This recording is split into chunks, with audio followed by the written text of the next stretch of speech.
Welcome to the Title 1 Part D Subpart 2 Program Evaluations Requirement Guidance video. This presentation is intended solely to provide general information and guidance to Texas LEAs, ESCs, nonprofit subgrantees, and participating private schools receiving equitable services. The content in this presentation reflects the Texas Education Agency's current understanding of statute and applicable federal guidance. The content of this presentation is subject to change as a result of future guidance and/or other updates provided by federal agencies with regulatory oversight of these programs. This presentation does not constitute legal advice, and entities are, therefore, advised to seek legal counsel regarding the information and guidance provided in this presentation before acting upon the information provided.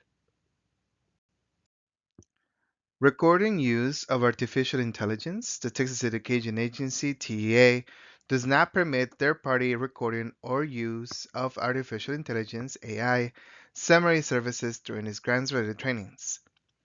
Attendees of TEA's grants-related trainings may not use AI services, language models, applications, interfaces, or assistance to attend, review, or record the trainings. TEA further prohibits any person or entity from using the information included in its grants-related trainings to train AI technologies. Any attendees of TEA's grant-related trainings who violate this prohibition may be removed from the trainings and might be barred from attending future grants-related trainings.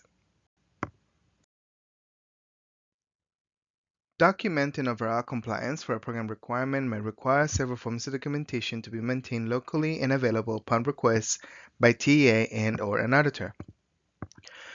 To ensure overall compliance with program requirements, LEAs should refer to the program guide and/or other program-related resources that reference the multiple forms of documentation required to be maintained locally.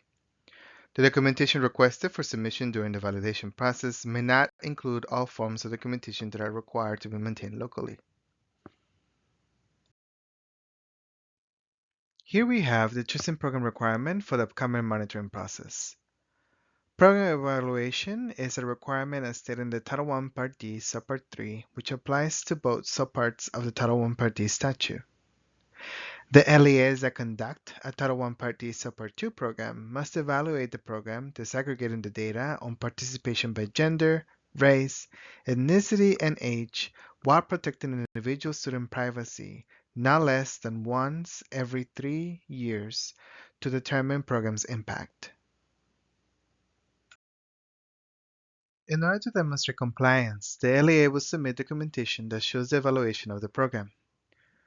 Because the requirement, as mentioned in statute, specifically sets the timeframe of such evaluation to at least once every 3 years, the LEA may submit documentation for 24-25, 23-24, or 22-23. The evaluation should reference the following: youth who have maintained and improved education achievement and graduated from high school, youth who have accrued school credits that meet stated requirements for grade promotion and high school graduation, youth who have made the transition to a regular program or other educational program operated by an LEA, youth who have completed high school or its equivalent and obtained employment after leaving the facility, and youth who have participated in post-secondary education and/or job training programs. Please note that to ensure compliance with FERPA, do not submit documentation that includes personally identifiable information for students. As previously mentioned, the evaluation may happen once every 3 years. That means that the evaluation can take place in any of the years listed to be within the range of the requirement as stated in statute. The LEA will need to ensure that the documentation will need to be within the range of the years. If multiple evaluations exist, the LEA is encouraged to submit the most recent one.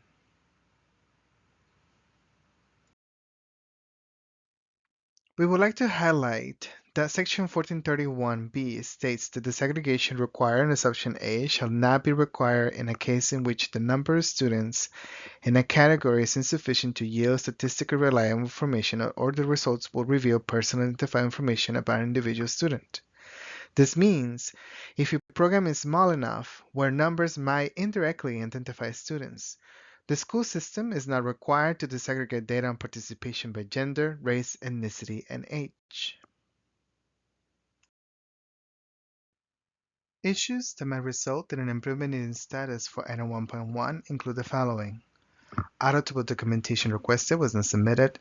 Documentation submitted does not fall within the years mentioned. Documentation submitted does not show analysis of the data of the program. Now, let's go over the different resources and support. These resources are available for school systems to review prior to submitting documentation for selected PMV requirements.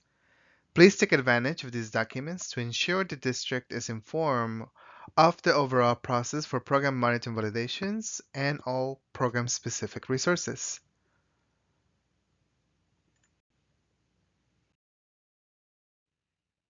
In order to assist with the monitoring process, school systems may refer to the ESA Program Monitoring Validations page, the guidance document, the training slides, and the training video.